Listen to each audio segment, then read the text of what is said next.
พุทธานุภาพ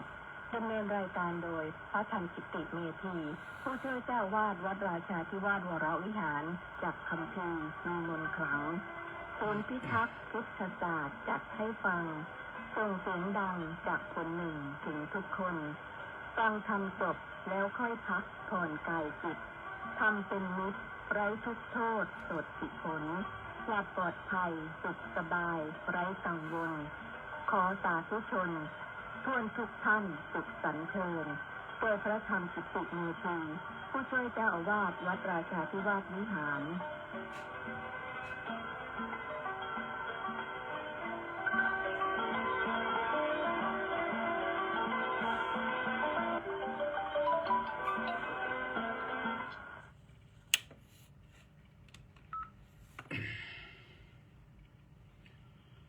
อะระหังสัมมาสัมพุทโธภควาบุตถังภะคะวันตังอภิวาเทมิสวากขาโตภควตาธัมโมธัมมังนัมมัสสามิสุปฏิปันโนภควโตสาวกสังโฆสังฆังนะมามิขอถวายความนอบน้อมแด่พระรัตนตรัยขอคารวะพระเถรานุเถระเจริญสุขสวัสดีท่านสาธุชนผู้ติดตามสดับรับฟังรายการพุทธานุภาพทุกท่าน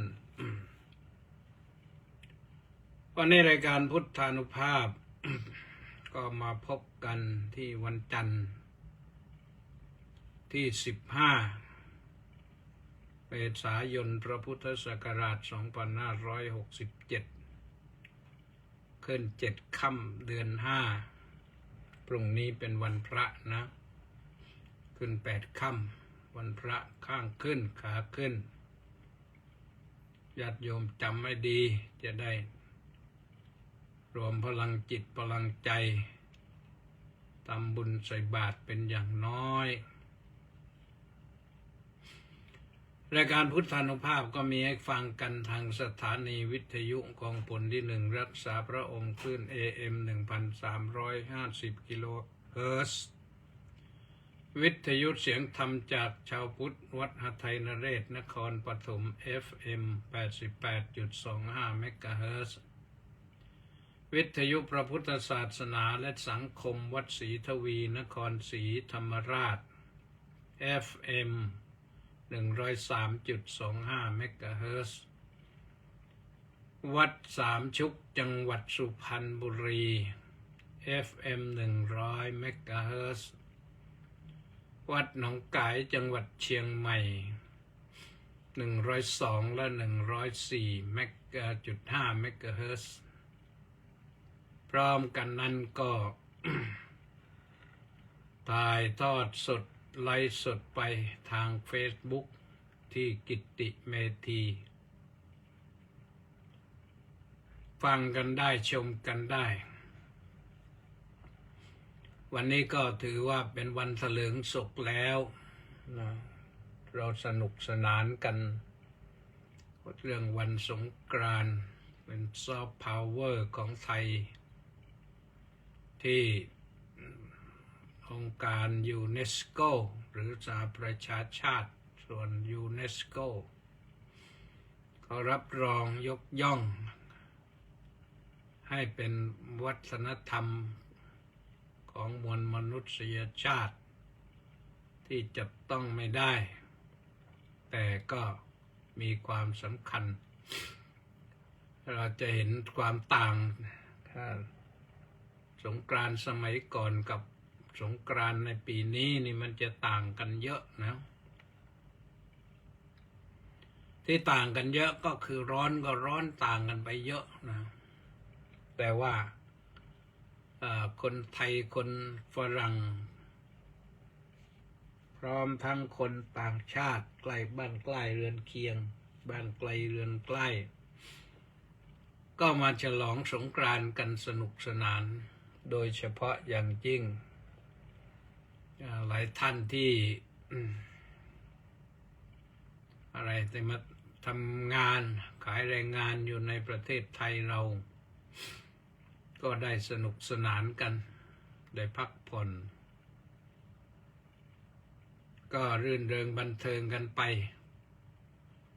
ยังไม่จบนะฮะ มีอีกหลายจังหวัดที่จัดสลับกันไป อาจจะขยับไปเสร็จจากกรุงเทพแล้ววันนี้กรุงเทพก็เสร็จแล้วจะขยับขยายไปที่อื่นจังหวัดอื่น ก็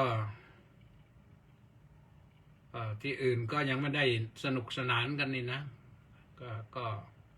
ทางส่วนราชการส่วนททเขาก็ร่วมจัด แล้วก็ทำให้เห็นว่า คนเรานั้นเมื่อมีผู้กระตุ้นก็เรียกว่าเป็นสัตสังขาริกนะภาษาอภิธรรมก็เรียกว่าสัตสังขาริกนะมีตัวกระตุ้นมีหลักมีเครื่องมือเครื่องใช้มากระตุ้นให้คนตื่นขึ้น แล้วก็ ตื่นขึ้นมาสนุกกันอันนี้ตื่นขึ้นมาสนุกกันแต่ถ้าพูดถึงภาษาอภิธรรมนั้นว่ากันคนละเรื่องนะมีตัณหาเป็นตัวกระตุ้นมีโลภะเป็นตัวกระตุ้นบางทีโลภะก็มีตัวกระตุ้นอีกให้มันเกิดโลภะขึ้นมาเห็นเพื่อนได้มากๆก็อยากจะได้บ้างอย่างเนี้ยฉะนั้นเรียกว่าเราไปเห็นคนอื่นแล้วคนอื่นทำให้เรากระตุ้นเราให้อยากได้ขึ้นมาด้วยอันนั้นภาษาอภิธรรมนะอสังขาริกสัสังขาริกบางทีอสังขาริกไม่มีตัวกระตุ้นมันเกิดขึ้นเองในจิตในใจแต่บางครั้งส่วนมากก็เป็นสัสังขาริกกันนะไม่ว่าความโลภความโกรธความหลงนี่เกิดขึ้นเพราะมีตัวกระตุ้นมีสัสังขาริกเป็นส่วนมาก วันนี้ต้องขออภัยนะโยมนะพูดไปอาจจะไอไปจามไปเช็ดน้ำมูกไปเนื่องจากว่าโคไล่ควิดเอาโคไล่ควิดก็คือก็ไม่รู้เนื้อรู้ตัวเมื่อวานก็ไปตรวจโคที่วัดราชบพิตรก็ยังไม่มีผลรายงานออกมา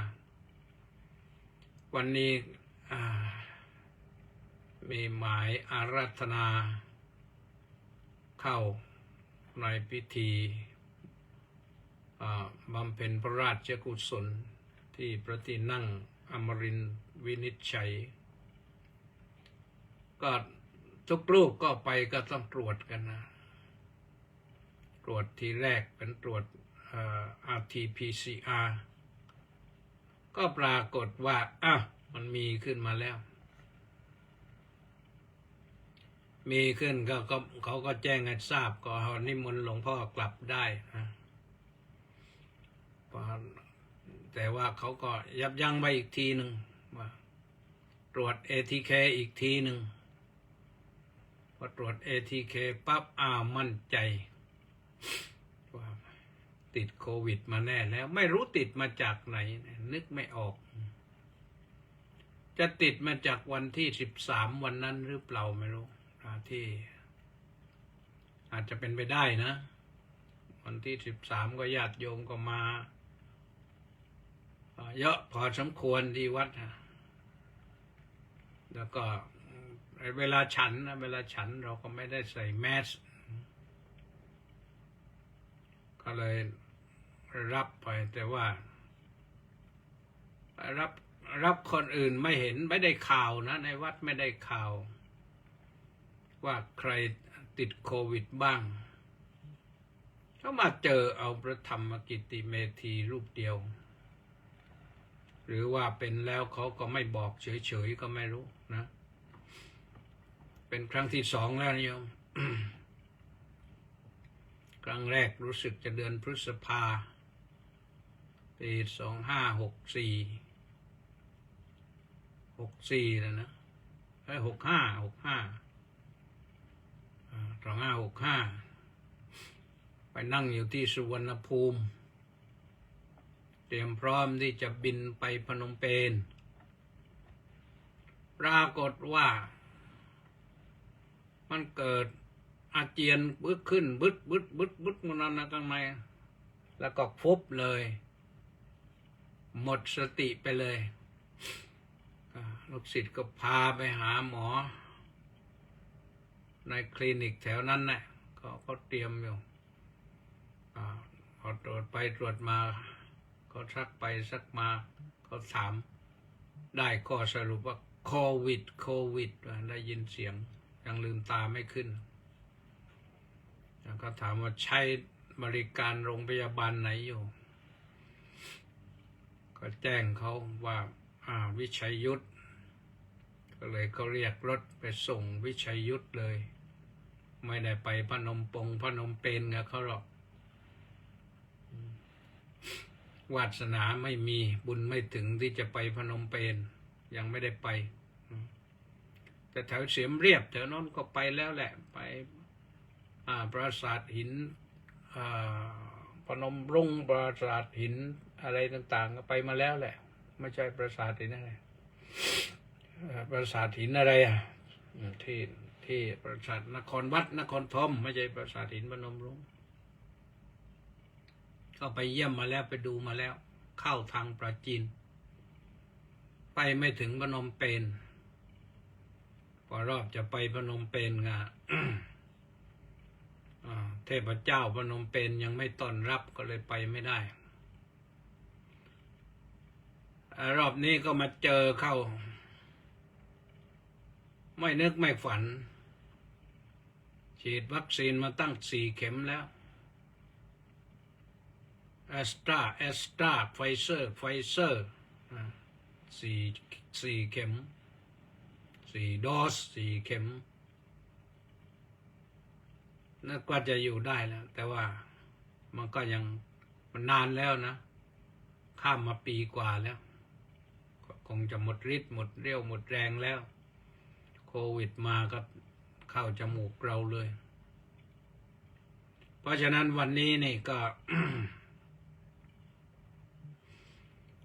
นั่งครั่นเนื้อครั่นตัวนิดไม่มากยาฉันแล้วทางหมอหลวงเขาก็ถวายยามาแล้วโมโนพิราเวีย40 แคปซูลฉันครั้งละ4 แคปซูลวันละ2 ครั้งห่างกัน10 ชั่วโมงก็เนี่ยเดี๋ยว4 ทุ่มนี่ต้องฉันอีกรอบหนึ่งฉันแล้วก็จะได้พักผ่อนนอนก็เป็นเรื่องธรรมดานะสังขารถ้ามีกำลังดีก็ต่อต้านโรคได้มีกำลังไม่ดีก็พ่ายแพ้ต่อโรคโดนโรคเล่นงานเราวันนี้ก็เลยไม่ได้เข้าวังต้องถอยให้คนอื่นเข้าก็ต้องหาพระที่อยู่ใกล้ๆวัดใกล้ๆไปเข้าไปแทนปรับวัดมาเรียบร้อยมาถึงพักผ่อนก่อนที่จะถึงเวลาฉันเพ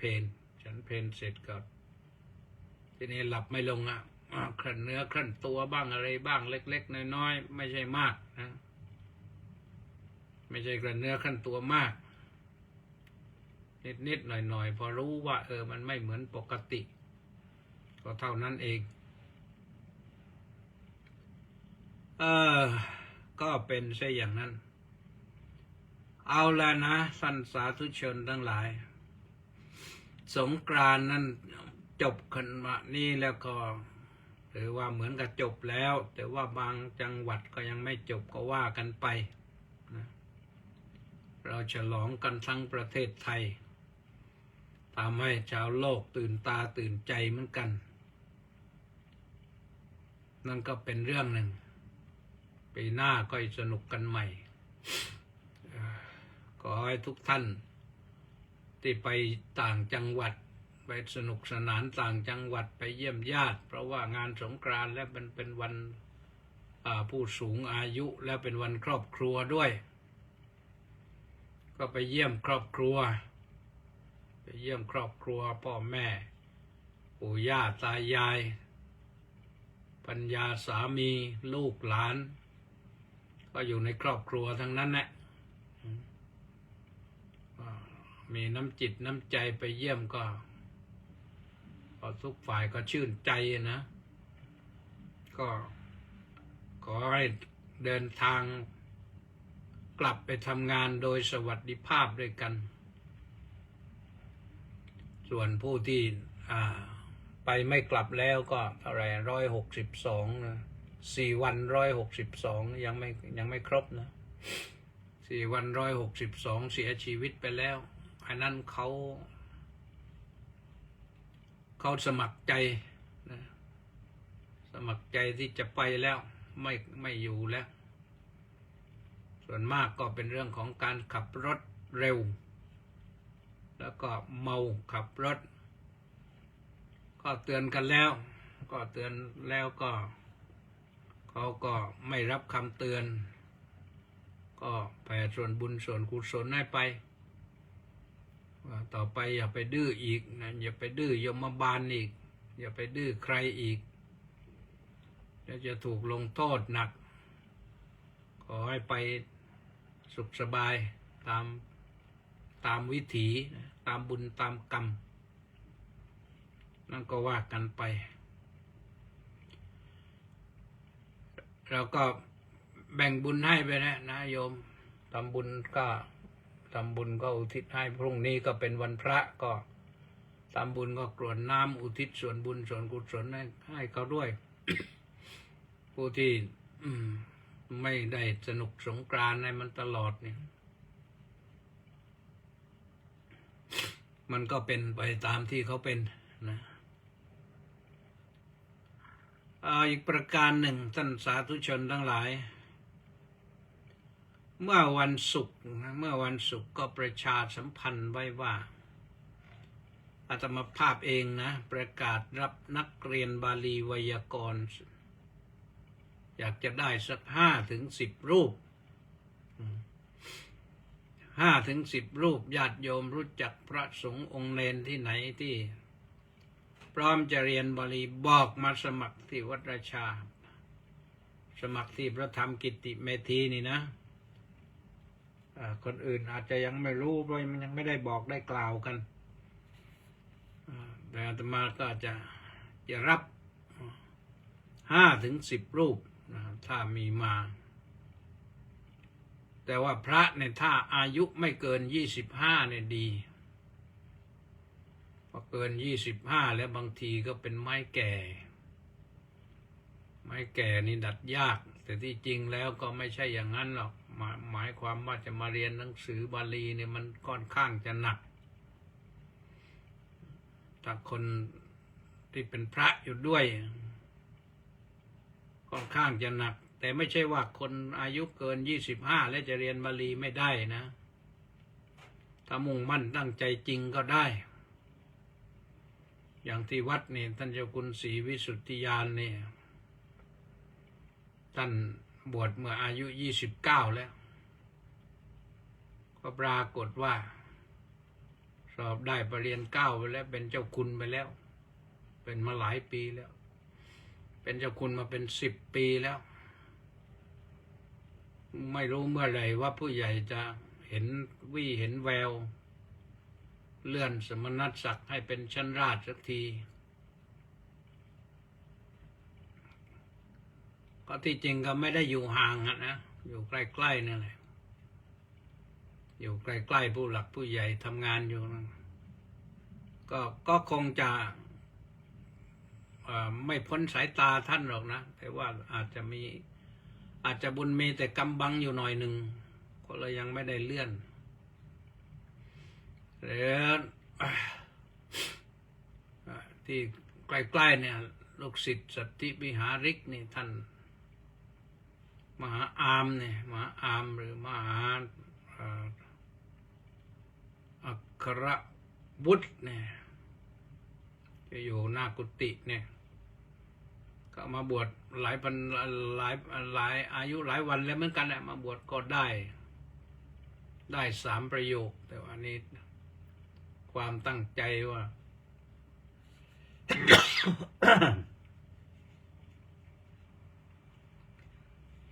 ความตั้งใจของท่านว่าได้3 ประโยคแล้วได้เป็นมหาแล้วก็จะไปเรียนเอาปริญญาสักใบแต่มหาวิทยาลัยมหามกุฏราชวิทยาลัยแต่ตอนนี้ก็ไปเรียนอยู่ปี 3แล้วมั้งเพราะฉะนั้นบาลีก็ต้องสะดุดอาจจะได้จบปริญญาแล้วมาต่อก็ได้นะญาติโยมก็ได้นะที่จริงโยมญาติโยมเขาให้สิทธิสอบเหมือนกันกับพระเนนนะญาติโยมอายุเท่าไหร่ก็ได้เพราะว่าไม่ต้องลำบากเรื่องบิณฑบาตพระนี่ต้องบิณฑบาตต้องหากินต้องประกอบอาชีพบิณฑบาตแต่ถ้าญาติโยมนี่ เด็กหนุ่มก็ได้เด็กสาวก็ได้วันก่อนนี่สาวคนหนึ่งที่เขาได้ประโยค 6แล้วไปเข้าเรียนต่อที่จุฬาลงกรณ์นะตอนนี้รู้สึกว่าได้ประโยค 9ไปแล้วนะเขาเรียกบส9แล้วก็จบปริญญาไปเรียบร้อยทางด้านอักษรศาสตร์น่าอนุโมทนาปีนี้ก็มีสอบได้นะแต่ยังไม่แน่ใจว่าเป็น แม่ชีหรือเป็นโยมอุบาสิกาหรืออุบาสกแต่ได้คนหนึ่งประโยค 9ส่วนประโยคอื่นนั้นได้เยอะแหละประโยค 9เนื่องจากว่าสอบน้อยก็ได้น้อยหน่อยต่อไปอาจจะได้มากขึ้นนะเพราะฉะนั้นก็ญาติโยมรู้จักพระก็บอกมาได้นะบอกมาได้หรือโยมมาสมัครเรียนเองก็ได้แล้วถ้าโยมมาเรียนเองเนี่ยไม่จำกัดประมาณเอากันว่าไม่เกิน20 คนนี่สอนได้นะถ้าคฤหัสถ์เนี่ยไม่เกิน20 คนนี่สอนได้แต่พระนี่น่าจะไม่เกิน10 รูปจะได้เข้มข้นตั้งใจนะตั้งใจแน่วแน่อยู่ว่าจะลงไปสอนเองปีนี้ไวยากรณ์ไวยากรณ์ประโยค 2จะไปสอนเองตั้งใจว่าจะตัดงานข้างนอกลงไปสักระดับหนึ่งไม่ตัดทั้งหมดนะงานข้างนอกงานบรรยายงานอะไรที่รับไปโน้นรับไปนี่เนี่ยจะได้ทำงานสร้างประโยชน์ให้แก่วัดบ้างไปข้างนอกนี่มันทำให้โยมอย่างเดียวนะโยมฟังแล้วก็ได้ประโยชน์หรือไม่ได้ประโยชน์ก็ไม่รู้แต่ถ้าในวัดนี่มันเห็นผลเป็นรูปธรรมได้แน่นะอันนี้ก็เป็นเรื่องฝากไว้นะโยมถ้าไม่เห็นผู้อื่นก็มีลูกมีหลานก็อยู่ที่บ้านก็โอ้ยก็ใช้จ่ายสูงรำคาญมั่งอะไรมั่งเอามาบวชแล้วมาเรียนก็ได้นะท่านมหาเฉลียววัดมหาธาตุตอนนี้ยังอยู่วัดมหาธาตุนครศรีธรรมราชหรือเปล่ารู้จักกันในนามมหาแดงมหาเฉลียวอายุ60แล้วส่งลูกจบปริญญาหมดแล้วตัวเองบวชแล้วเรียนบาลี สอบได้ประโยค 4แล้วปีนี้สอบประโยค 5เกือบได้เพราะฉะนั้นอายุ60แล้วนะไม่ใช่ว่านั่นก็ตั้งใจจริงสู้จริงศึกษาจริงมันก็ได้นะเอาละอันนั้นก็เป็นเรื่องแจ้งข่าวนะเป็นเรื่องแจ้งข่าว2อย่างอย่างหนึ่งก็แจ้งข่าวว่าพรุ่งนี้เป็นวันพระขึ้น8 ค่ำเดือน 5ตั้งอกตั้งใจทำบุญสุนทานแสวงหาบุญอีกอย่างหนึ่งอีกข่าวหนึ่งก็คือเป็นข่าวประกาศรับนักเรียนบาลีทั้งพระเนนทั้งโยมนะใครมาสมัครบ้างลองดูดิปีนี้ ไม่งั้นมันหายหมดนักเรียนบาลีนี่จะหายไปจากบัญชี มีแต่นักเรียนเก่าๆเป็นเรือเกลือแล้วสอบแล้วสอบอีกไม่ผ่าน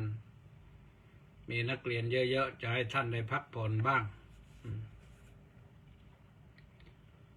ท่านสาธุชนทั้งหลายวันนี้ก็มา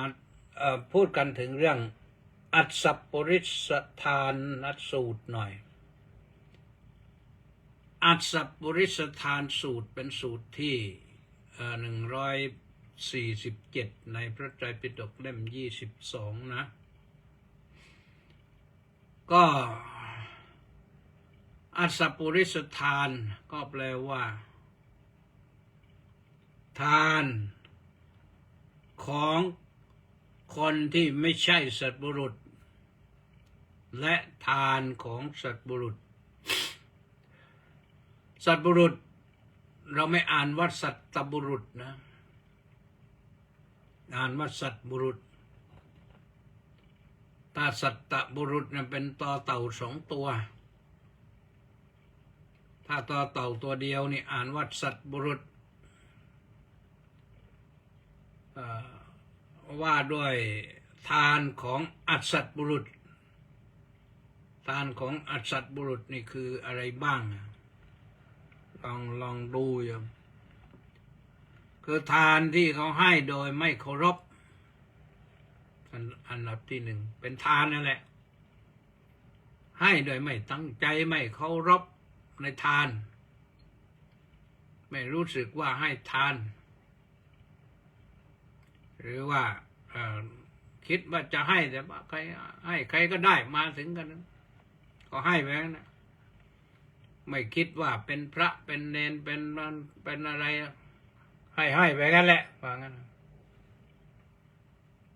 แล้วก็ประการที่ 2ก็คือให้โดยไม่มีความอ่อนน้อมไม่มีสัมมาคารวะไม่มีการแสดงความนอบน้อมให้ทานก็ให้ตอนนั้นเช่นตัวอย่างว่าทำบุญตักบาตรอย่างนี้ใส่บาตรเนี่ยไปถึงใส่ปึ้งแล้วก็ไปอย่างนี้จะยกมือขึ้นประนมสักหน่อยก็ไม่ได้หรือจะแสดงความเคารพอย่างใดอย่างหนึ่งก็ไม่ได้นั่นเป็นอสัตบุรุษนะถือว่าเป็นอสัตบุรุษประการที่ 3ไม่ยอมให้โดยมือของตนอาจจะใช้คนโน้นคนนี้ไปไม่มีใครก็ไม่ต้องให้ก่อนวันนี้นิมนต์พระไปข้างหน้าเถอะนะให้ทานไม่เป็นไ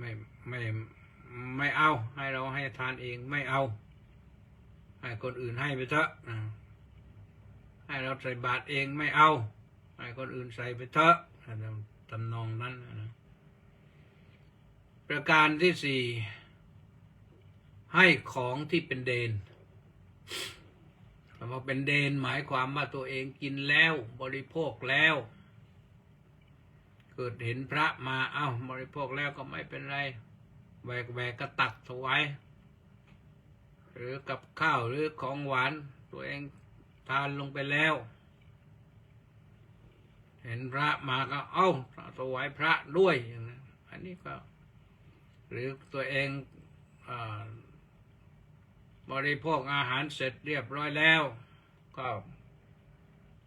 ใช้คนอื่นให้ก็ได้นะนี่ก็เรียกว่าของเป็นเดนของเป็นเดนก็ไม่ควรให้เลยแต่เป็นเดนไม่มีก็ไม่มีนะ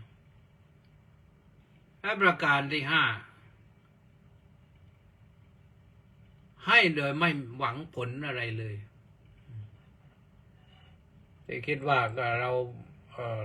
ให้ทานนี้แล้วจะให้ตัวเองเนี่ย จะตั้งจิตอธิษฐานขอตัวเองนะอย่าได้ขาดแคลนอย่าได้ทุกข์ยากอย่าได้ลำบากเคยฟังไหมโยมหลายครั้งที่เขาพูดมาเขาพูดให้ฟังในปัจจุบันเนี่ยพูดว่าไงก็พูดว่าสลบเมิดไปหรือตายไปแล้วเป็นหลายชั่วโมงเป็นวันอย่างเนี้ยก็ไปพบพบคนอีกกลุ่มหนึ่งเสร็จแล้วเขาชวนรับประทานอาหารเสร็จแล้วมันไม่มีน้ำว่างั้นไม่มีน้ำหิวน้ำกระหายน้ำอยากได้น้ำสักหน่อยมันไม่มีเพราะไม่เคยทำบุญด้วยน้ำอันนี้บัณเอกสนอจินตรัตน์อะไรเนี่ยท่านว่าสลบไป2-3 ครั้งเนี่ยครั้งหนึ่งไปเจอเหตุการณ์อย่างนี้แต่แล้วฟื้นมาบอกว่าในโลกในสัมปรายภพนี่มันเป็นอย่างนี้นะเป็นอย่างนี้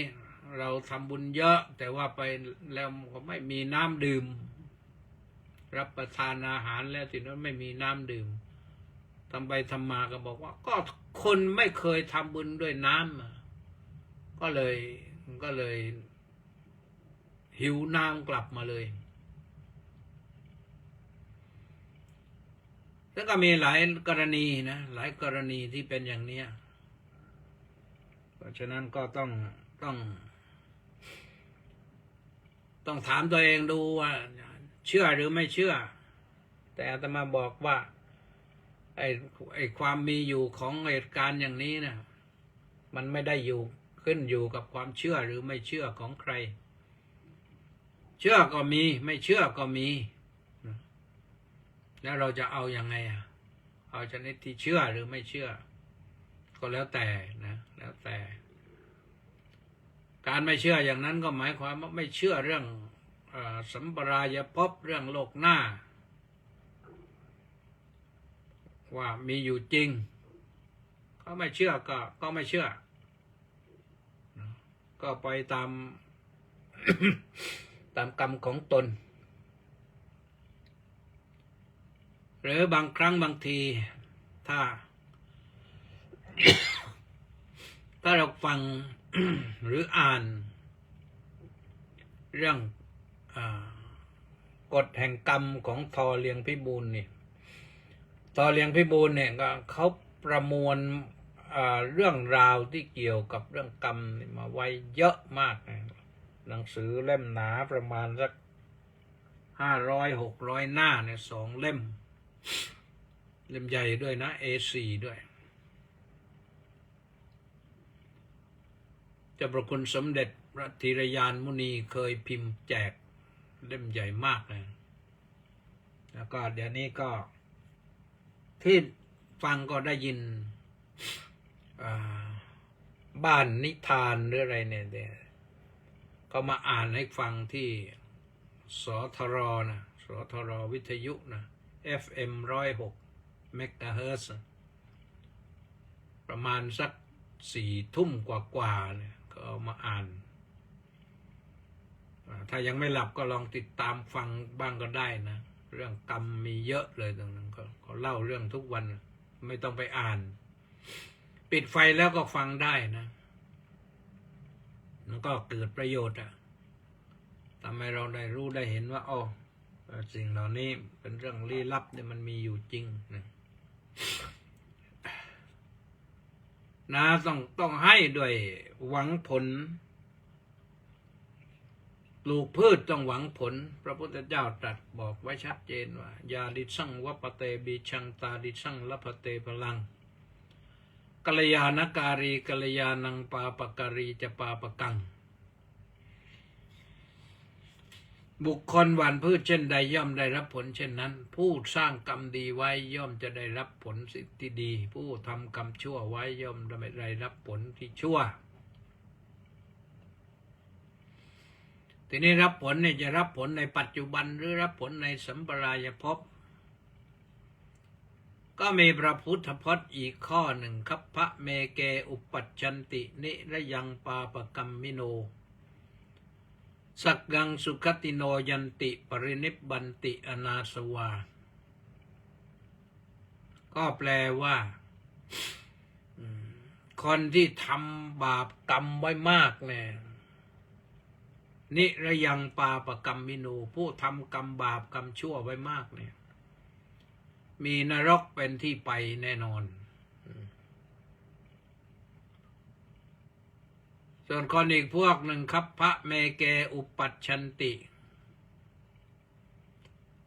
ผู้ที่ทำดีบ้างไม่ดีบ้างก็เรียกว่าช่วยพยุงกันไปนะตายแล้วก็จะไปเกิดในคันทีนี้คันเนี่ยไม่รู้คันของมนุษย์หรือว่าคันของสัตว์ท่านไม่ได้บอกไว้ตรงนั้นถ้าเกิดในคันในท้องวัวท้องควายก็ได้ท้องหมาท้องแมวก็ได้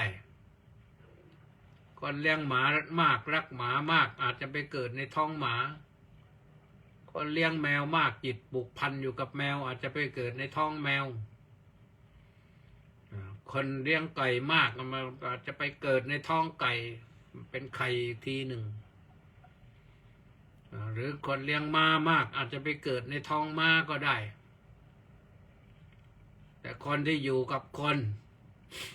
แม้จะทำบาปไว้บ้างแต่ทำบุญก็มีอยู่ก็ได้มาเกิดในท้องคนได้เนี่ยถ้าทำดีมากๆก็เกิดในท้องคนที่ดีแต่กรรมเนี่ยมันซัดไปเนี่ยซัดพรวดเดียวนะตายปุ๊บต้องไปเกิดปั๊บทันทีไม่ชักช้าเรียกว่าไม่มีอันตรภพไม่มีระหว่างตายจากตรงนี้ไปเกิดตรงนั้นทันทีต้องไปจับปุ๊บทันทีเลยเพราะฉะนั้นบางครั้งบางทีถ้าหากว่าหาคันที่เหมาะสมยังไม่ได้ก็ไม่รู้คันอะไรก็ไปเกิดก่อนมันอาจจะเป็นเช่นนั้นก็ได้นะแต่ว่าด้วยพลังจิตพลังบุญพลังบาปเนี่ยมันไม่ช้าหรอกนะตามได้ทันทีสักขังสุขติโนยันติผู้ที่ทำความดีไว้ถึงขั้นเป็นเทพบุตรเทพธิดาสุขติโนนะมีคติที่เป็นสุขในสวรรค์ในสักขังสุขติโนยันตินี่มันจะได้สองอย่างนะอย่างหนึ่งก็ได้สวรรค์ไปเกิดในสวรรค์เป็นเทพบุตรเทพธิดาชั้นจาตุมมหาราชชั้นดาวดึงส์ชั้นยามาชั้นดุสิตชั้นนิมมานรดีชั้นปรนิมมิตวสวัสดีสวรรค์ชั้นกามาวจร6 ชั้นเนี่ยไปอยู่แถวนั้นได้ ก็แล้วแต่บุญวาสนา อีกอย่างหนึ่งก็เป็นสุขติอาจจะมาเกิดเป็นมนุษย์ แต่มนุษย์ที่สุขสมบูรณ์ เหมือนกับได้เป็นเทพบุตรเทพธิดา มีพ่อแม่ที่มีศีลมีธรรมประคบประหงมชุบเลี้ยงอย่างดีดูแลอย่างดีนี่ก็ถือว่าเป็นบุญของผู้นั้นได้สุขติแล้วก็เลยไปกว่านั้นก็ได้โลกสวรรค์นะเพราะฉะนั้นก็ลองดูนะแต่ถ้าผู้ที่ไม่คาดหวังอะไรเนี่ย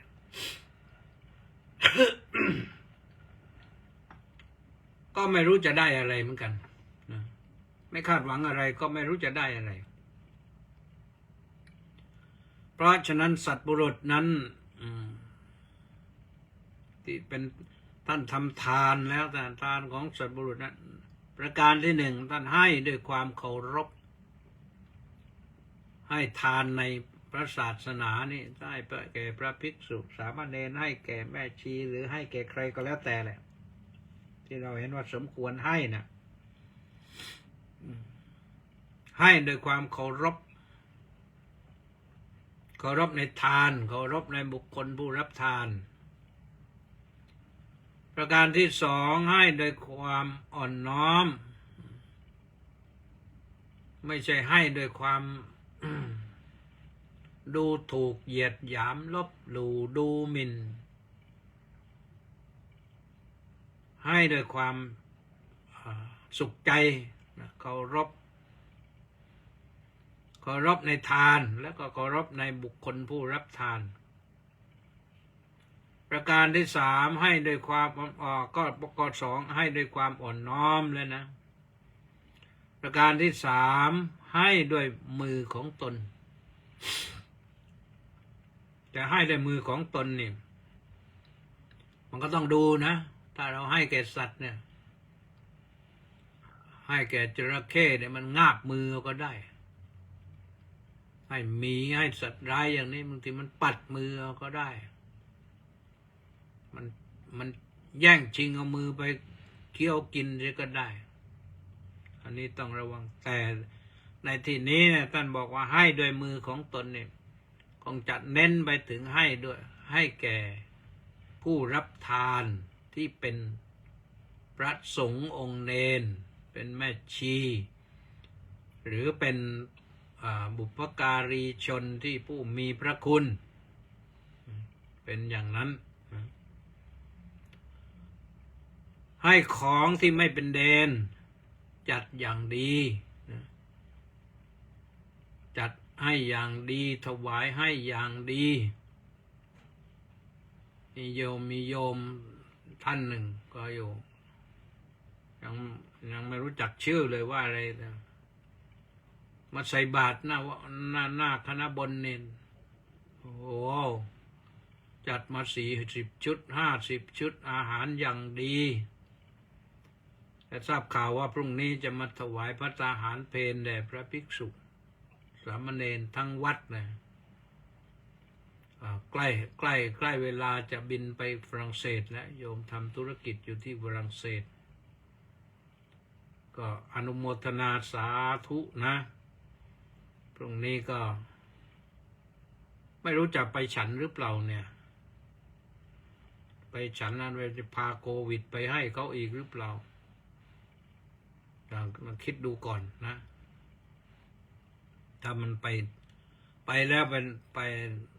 ทำให้ผู้อื่นเดือดร้อนหรือจะไปนั่งตรงไหนก็แล้วมาคนอื่นเขาหวาดระแวงนี่ก็ไม่น่าจะดีนะอาจจะให้เด็กไปรับอาหารมาฉันอย่างนั้นดีกว่ามั้งนะประการสุดท้ายก็คือ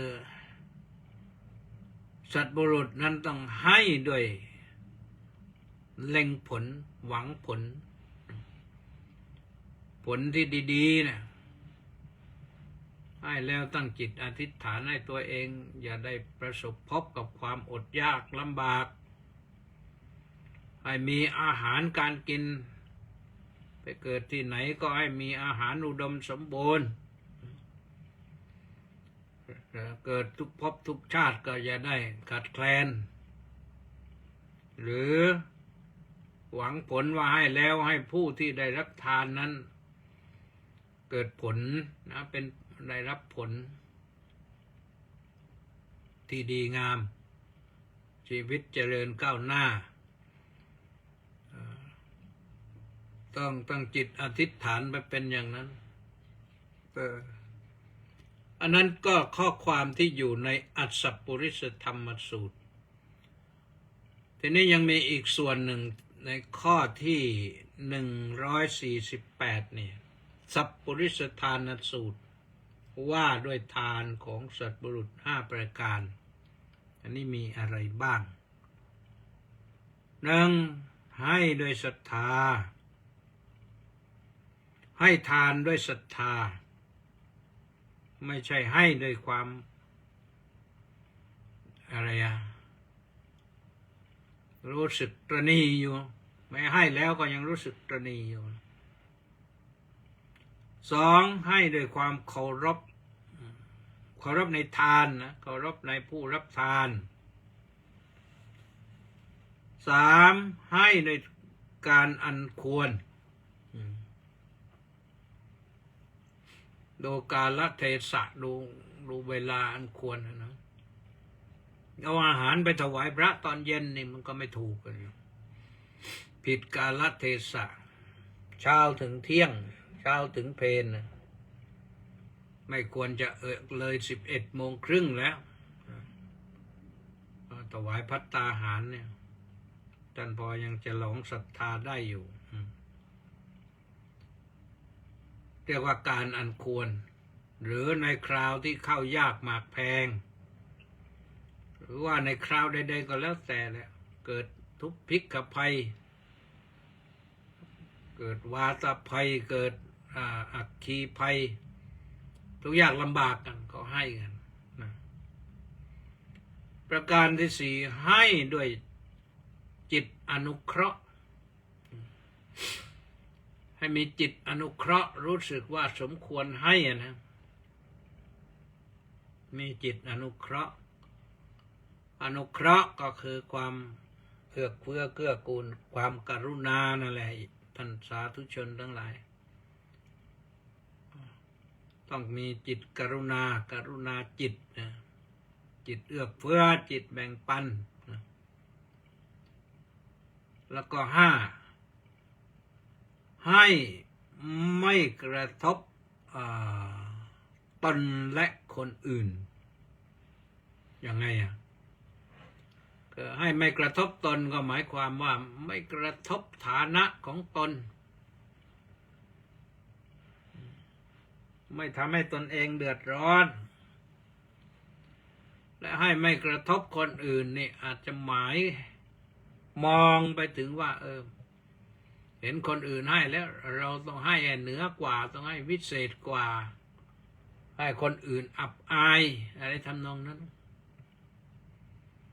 เห็นคนอื่นก็ทำบุญทำทานแล้วเราก็ทำด้วยพอเห็นคนอื่นก็ทำเท่านี้เราไปทำมากกว่านั้นแล้วก็ประกาศให้มันดังๆเพื่อเกทับคนอื่นอย่างนี้มันไม่ใช่นะเรื่องการทำบุญนี่ไม่ต้องไปเกทับใครทำมากก็ได้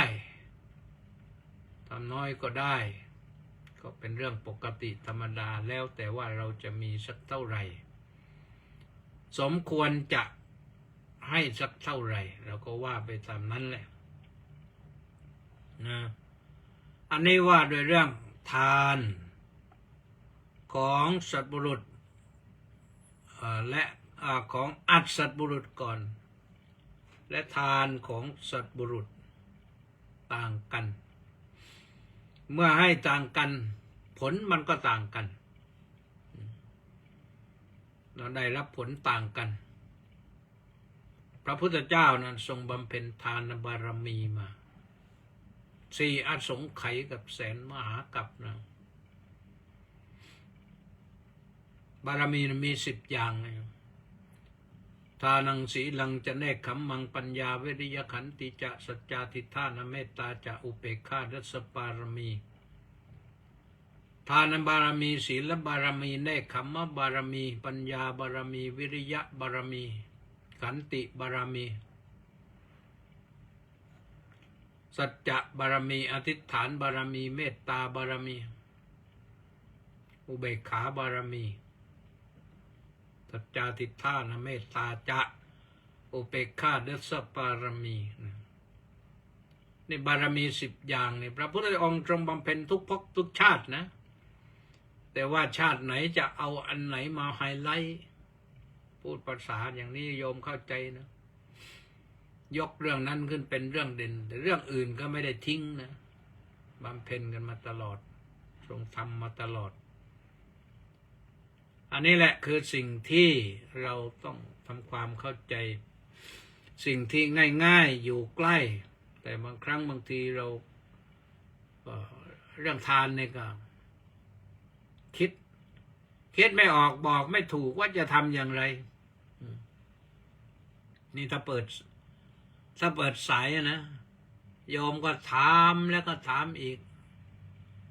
ถามแล้วและการถวายสังฆทานอย่างนั้นอย่างนี้ถูกต้องไหมเจ้าค่ะเป็นอย่างนั้นอย่างนี้ถวายสังฆทานถวายพระรูปไหนก็ได้ให้มันเป็นสงฆ์แต่มีก็แม้ว่าเราตั้งจิตอุทิศพระอริยสงฆ์เจ้าและท่านที่รับไปต้องไปแบ่งกับสงฆ์ถ้าท่านเอาไปแล้วไม่แบ่งนั่นคือผิดของท่านนะแต่เราได้แล้วเราไ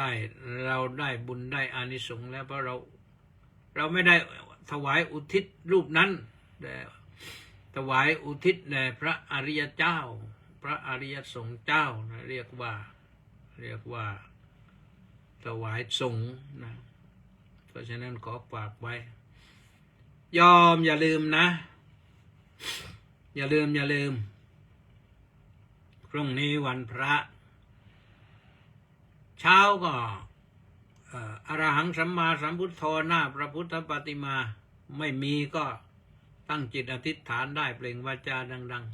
ๆก่อนนอนก็ว่าสักทีเรียกว่าได้เข้าเฝ้าพระพุทธเจ้าพระธรรมพระสงฆ์แล้วก็ฝากการบ้านไว้ว่าถ้ามีพระที่รู้จักมรรคคุณท่านมุ่งมั่นจะเรียนบาลีนะ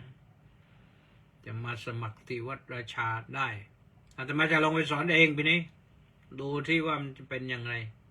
ถ้าได้นักเรียนนะถ้าไม่ได้นักเรียนก็ไม่ลงไปสอนนะก็ฝากกันไว้เท่านี้แหละวันนี้ก็หมดเวลาแล้วโควิดไปแล้วนะขอความสุขความสวัสดีความเจริญในธรรมของพระสัมมาสัมพุทธเจ้าจงบังเกิดมีแด่ทุกท่านแล้วก็มาพบกันใหม่วันพรุ่งนี้ก็สวัสดีและเจริญพร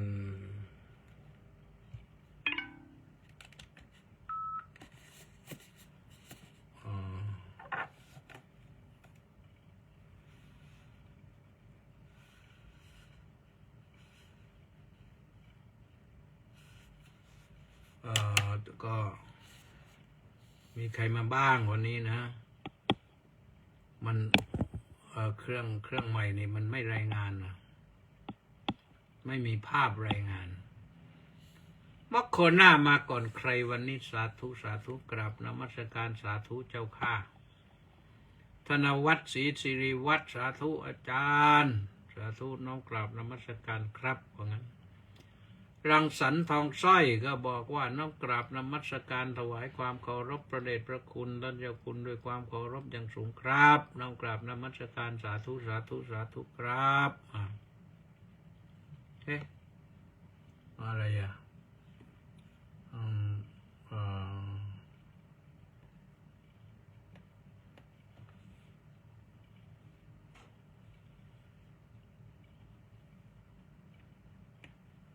ผิดเดี๋ยวสักครู่นะอันนี้ใส่ไว้2 เครื่อง